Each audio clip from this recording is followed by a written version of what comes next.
Fum. It started with a gasp. Not a scream, not a shout. Just that sharp, instinctive intake of breath that cuts through a crowded room like a blade. "Did he just spit in his drink?" someone whispered, loud enough to echo across white tablecloths and crystal glasses. The clink of silverware stopped. Conversations died mid-sentence. All eyes turned toward the far corner of the luxury restaurant in downtown Los Angeles, where an older man with gentle eyes and a southern calm sat quietly at a two-top table, a half-full water glass in front of him, and a waiter standing just inches away, grinning like he'd just won something. The man was dressed plainly: dark slacks, a crisp button-up, boots that had seen more roads than red carpets. But there was something about his posture, the way he carried silence like armor, that made him feel out of place among the Hollywood elite.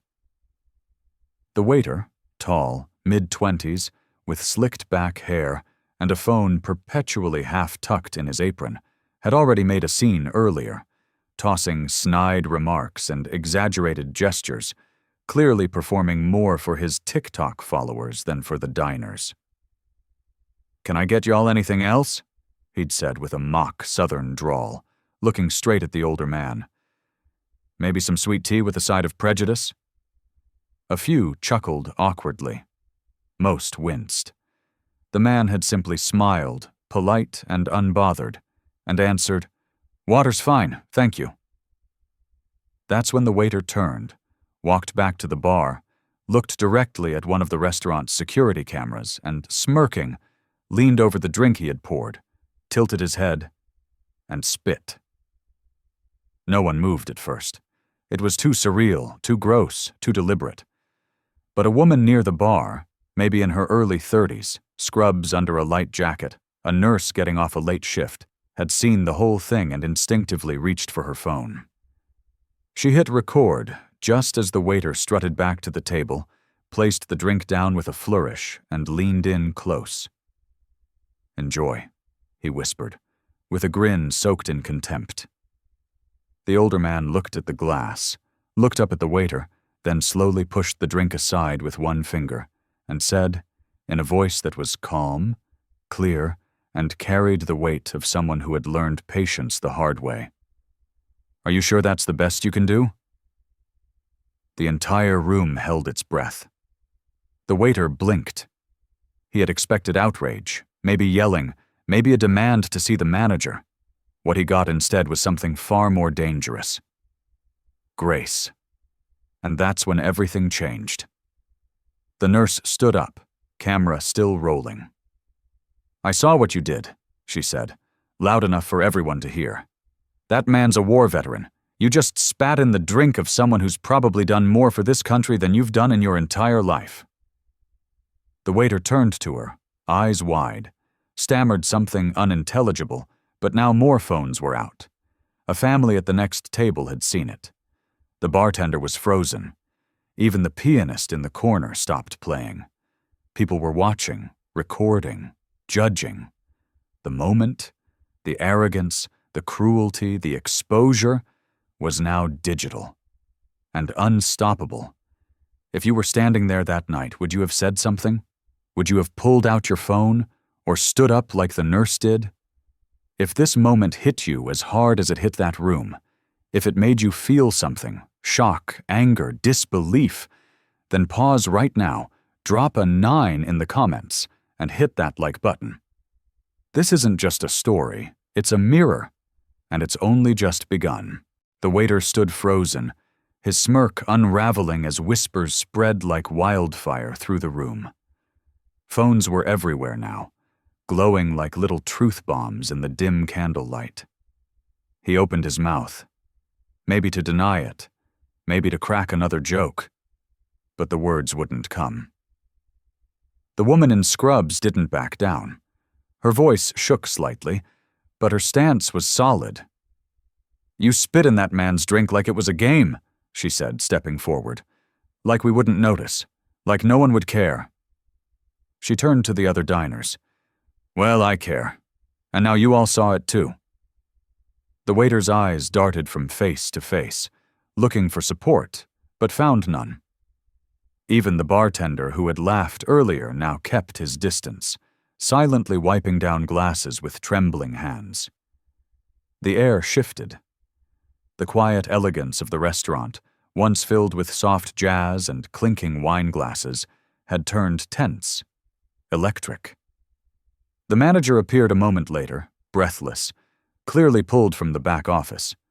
He scanned the room, then locked eyes with the waiter. "What happened?" he asked, trying to keep his voice low and professional. The nurse didn't give him time to wonder. She lifted her phone higher. "It's all right here," she said. "He spat in a customer's drink, in front of witnesses, and he thought it was funny." The manager's face paled. He turned slowly to the older gentleman who had remained seated the entire time, calm but alert, hands folded on the table, a glass of untouched water to his right. "Sir," the manager said cautiously, "I sincerely apologize. I wasn't aware—" He stopped mid-sentence, recognition dawning as his eyes dropped to the subtle gold seal embossed on the leather ID wallet that now lay gently on the table. His voice cracked. "Wait, Senator Kennedy?" The room gasped. A few jaws literally dropped. The man who had been mocked for his boots, his accent, and his quiet manner wasn't just some out-of-town guest. He was a sitting U.S. senator. Though tonight, that wasn't the part that mattered most. What mattered was that he had been disrespected, humiliated, and spit on, not because of who he was, but because of what he looked like. The silence that followed was thick and suffocating. Even the waiter's breath became shallow, like the gravity of his mistake was finally sinking in. "I didn't know," the waiter mumbled, barely audible. "I didn't know who he was." He looked younger now, smaller, like a child caught lying, but it wasn't just about identity anymore. The issue wasn't that he spit in a senator's drink, it was that he spit in anyone's drink. It was the arrogance, the performance, the cruelty in assuming there'd be no consequences. Kennedy finally spoke. His voice was low and even. "That's the thing," he said. "You shouldn't have to know who someone is to treat them with respect." The waiter's face crumpled. A few diners nodded quietly, one man even wiping his eyes. The manager was already on his radio, calling for security, asking the waiter to hand over his apron. It was over, at least for now, but outside those glass windows, something much bigger was beginning. The nurse's video, shaky, raw, and brutally honest, was already live. In less than 5 minutes, it had been shared 100 times. The caption read, "Waiter spits in man's drink. Doesn't know he's a senator. Gets destroyed with one sentence." And the internet was eating it up. The comments came flooding in. "This is what happens when clout chasers get hired. Respect isn't about status, it's about humanity. That man handled it like a king." Within the hour, the video hit 1 million views. By the end of the night, news outlets had picked it up. By morning, it would be on every major network. But for now, inside that restaurant, Senator Kennedy stood up. He didn't make a scene. He didn't demand the waiter be arrested or dragged out. Instead, he turned to the nurse and said, "Thank you for standing up." She smiled, eyes still watery, and replied, "Someone had to." The manager tried to offer Kennedy a free meal, a private table, 100 apologies. Kennedy declined them all. "I didn't come here for a performance," he said. "I came here to eat in peace. I think I'll do that somewhere else." As he walked toward the door, the room parted silently around him. Not in fear, but in reverence. He hadn't raised his voice, he hadn't thrown a punch, but somehow he'd just delivered the most powerful lesson of the night, and the world was only beginning to listen. By the time Senator Kennedy stepped out onto the quiet sidewalk, the night air had shifted. There was a different kind of stillness now. Not the comfortable kind that follows a good meal or a shared laugh, but the breathless quiet after a storm. Behind him, Inside the restaurant, staff scrambled to salvage the night, but the damage had already spilled far beyond the walls. Outside, across the street, a small group had gathered. Not protesters, yet, but people who had seen the video in real time and recognized the man calmly walking under the glow of the street lamp. A young man in a delivery uniform called out, "Sir, I saw the video. That guy had no right." Kennedy paused, nodded with a half smile, and kept walking, boots tapping rhythmically against the pavement. He didn't need to speak. His silence said more than outrage ever could. Meanwhile, the fallout inside the restaurant was growing. The waiter, real name, Corey Mendez, sat in the office, pale and shaking. His phone, once his pride and platform, buzzed non-stop on the desk in front of him. Thousands of messages poured in, but the tone had changed.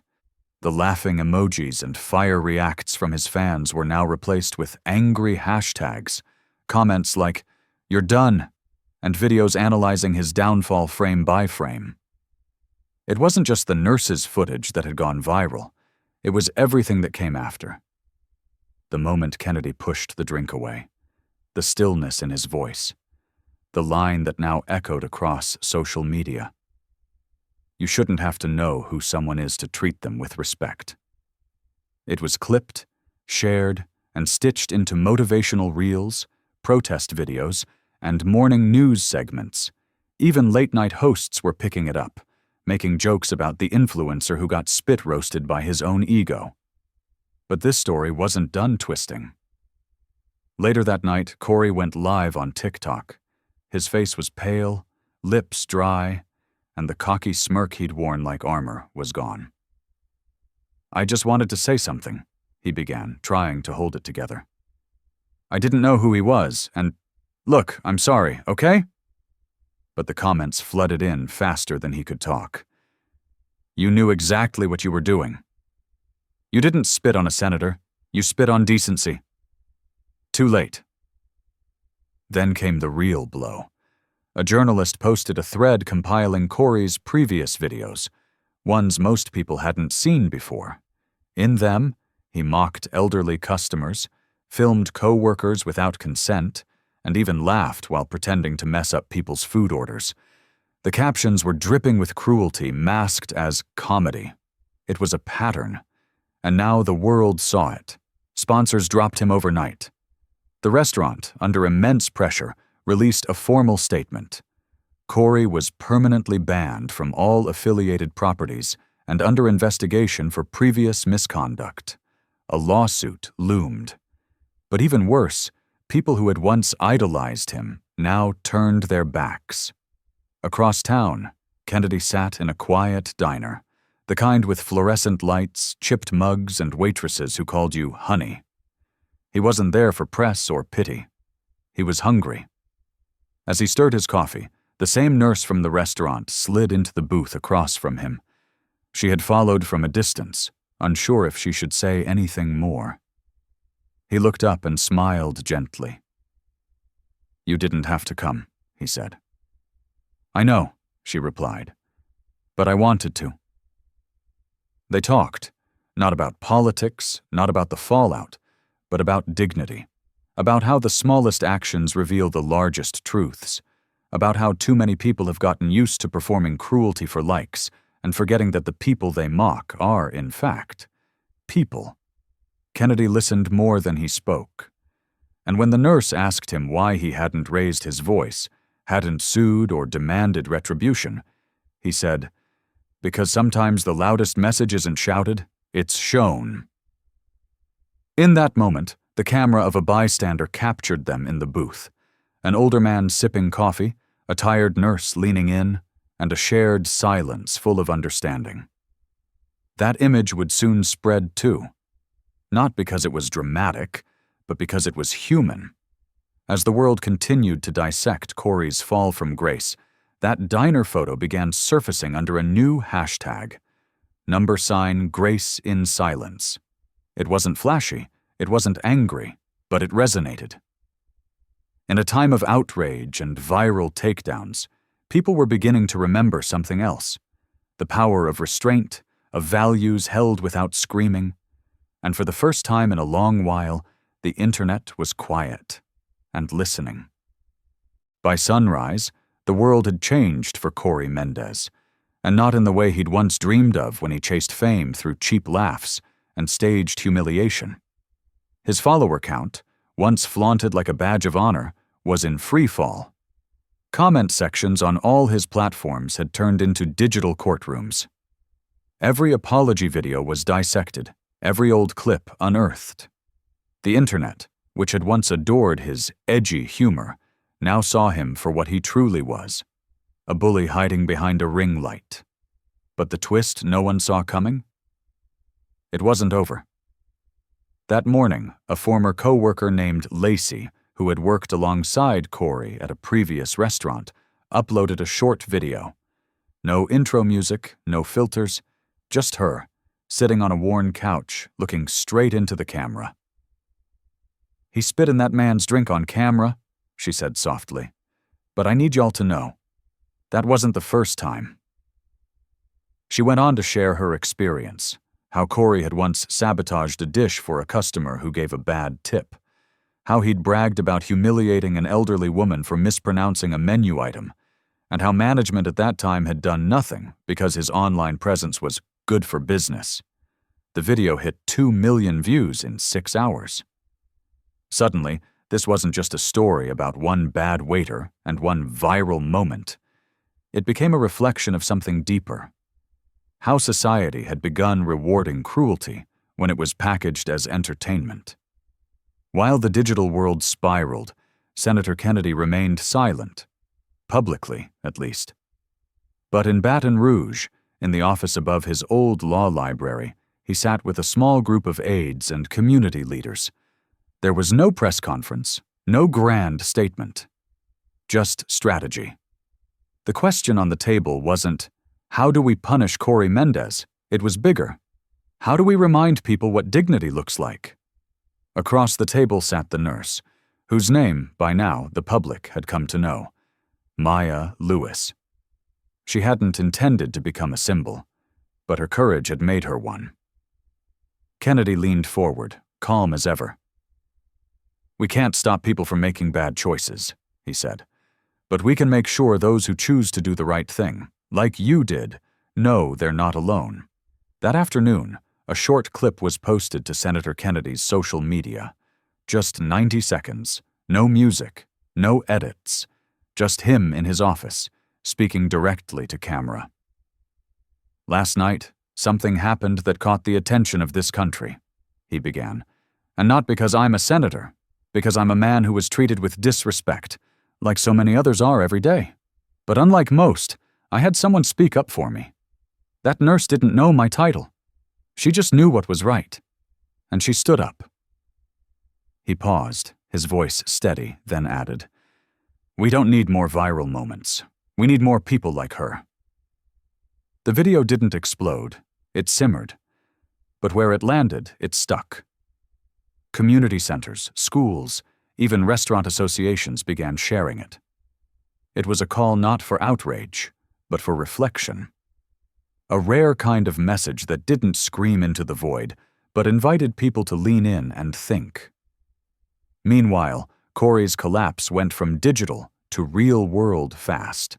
He was dropped from his influencer agency. His face showed up in memes labeled, "How to End a Career in 12 Seconds."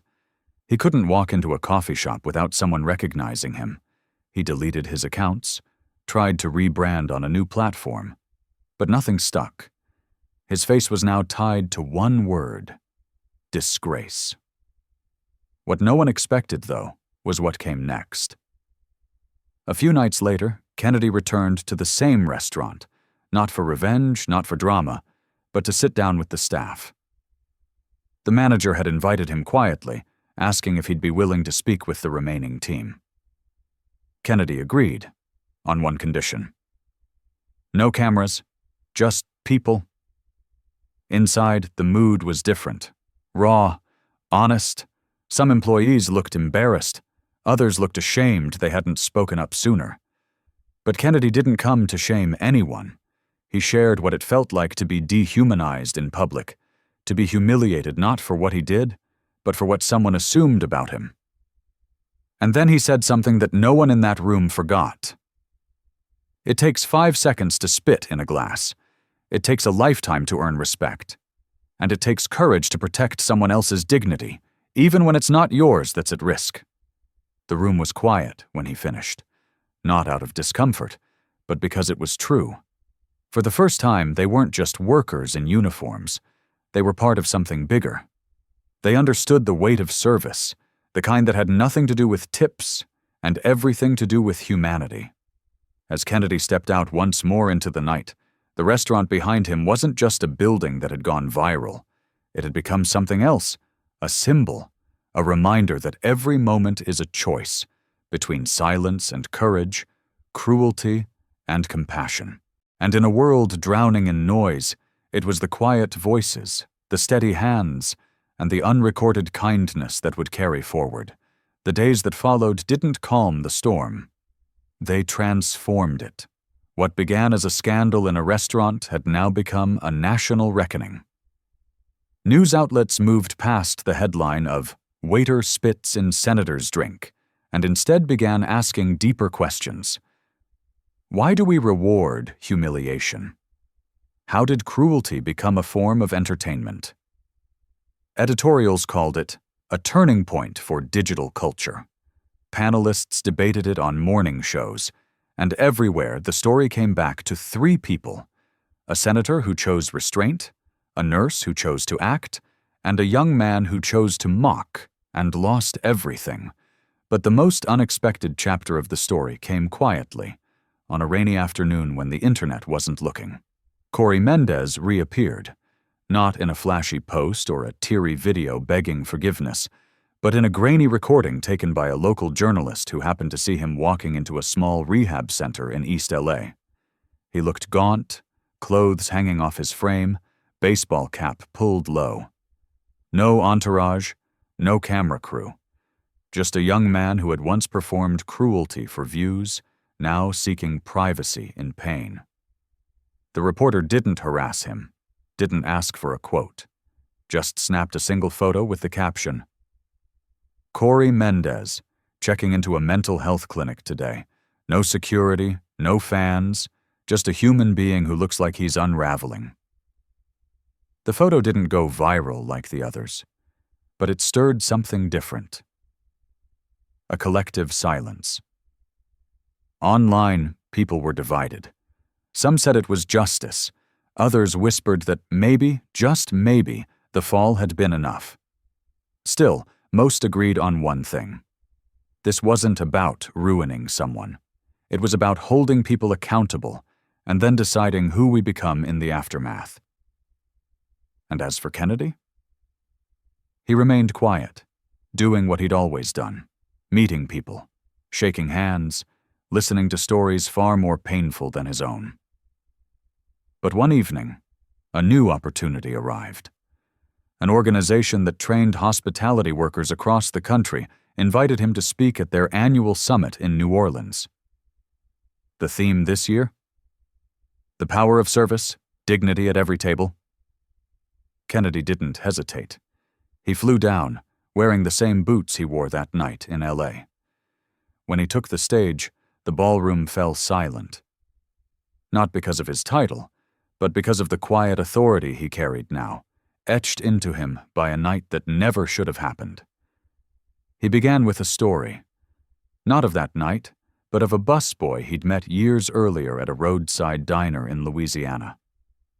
A young man who had memorized the names of every regular, who wiped tables with pride, and once left his shift early to walk an elderly woman home when her ride didn't show up. That man, Kennedy said, never had a social media following, never went viral, but he made people feel seen, safe, welcome. And in a world like ours, that's more powerful than any influencer title. The crowd leaned in.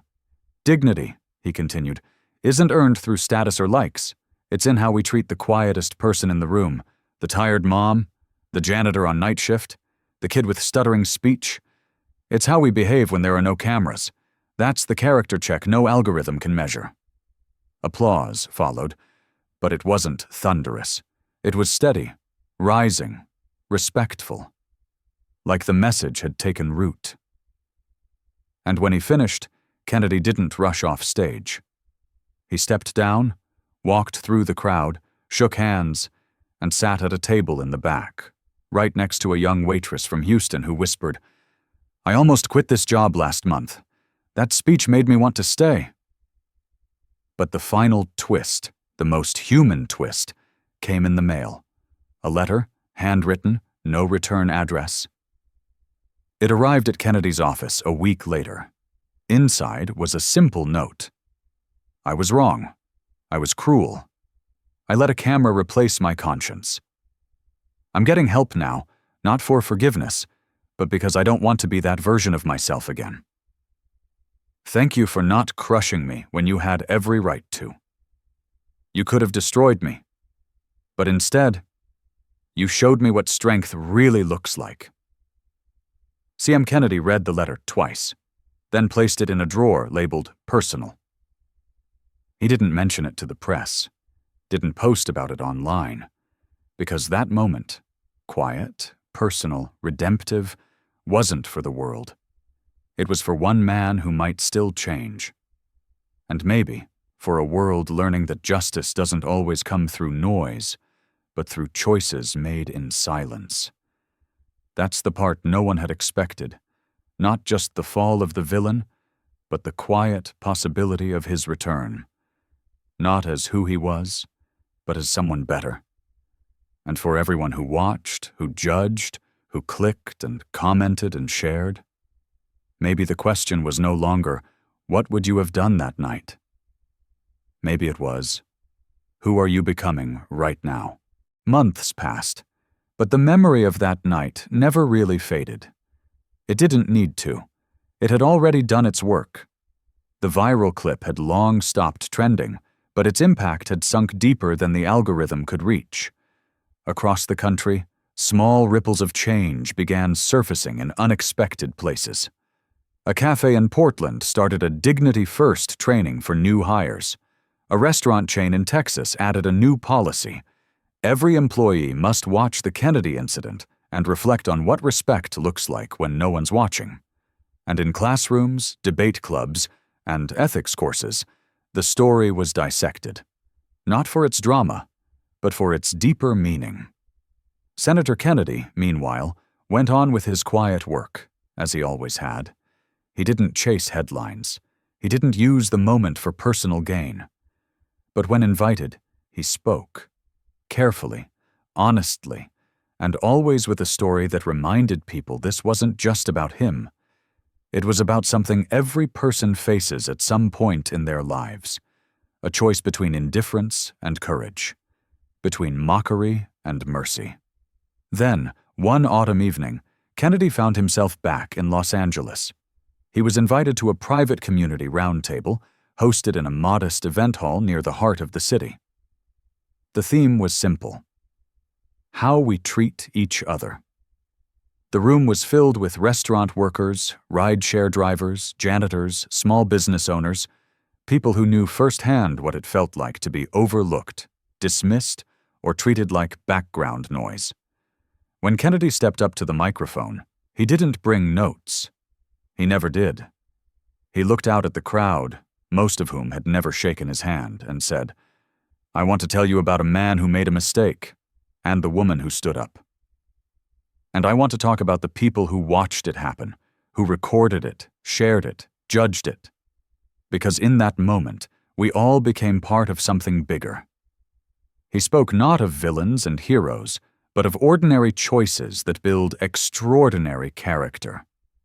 He spoke of Maya, the nurse who spoke up that night, and how she had since helped launch a non-profit called Stand Up Quietly, aimed at training bystanders in how to intervene safely and respectfully in public harassment. He spoke of the restaurant staff who'd changed their hiring and training culture. And yes, he even spoke of Corey, not with bitterness, but with honesty. "He wrote to me," Kennedy told the crowd, Said he was trying to become a better man. I don't know if he will. That's not up to me. But I know this. He's got a chance.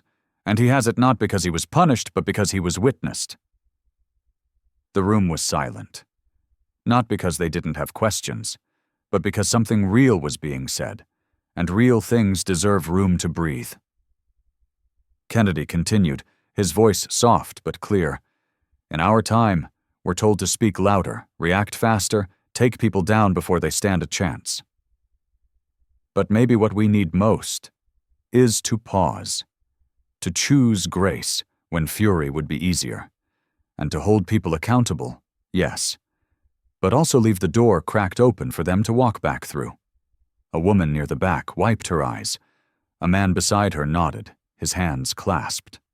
As the night ended, Kennedy stepped off the stage to the kind of applause that isn't for fame, but for truth. And on his way out, Maya met him at the door. She handed him a small envelope. Inside, a photo of that moment at the diner, the one where they sat together in silence. "You didn't just change one night," she said. "You helped change a culture." Kennedy didn't say much, just looked at the photo, smiled faintly, and replied, "I didn't do it alone." And that was the point. Because if this story had taught anything, it was that moments matter, but people matter more. That dignity is not earned through applause or title, but through the quiet decisions we make when no one's expecting us to care. And that the smallest acts, an untouched glass of water, a stranger's steady voice, a letter never meant to be read aloud, can leave the deepest mark. So to everyone listening now, what would you have done that night? More importantly, what will you do the next time? Because you won't always have a title, or a camera, or a trending hashtag to carry the truth. Sometimes all you'll have is your voice, and your choice. And maybe, just maybe, that's enough to change everything.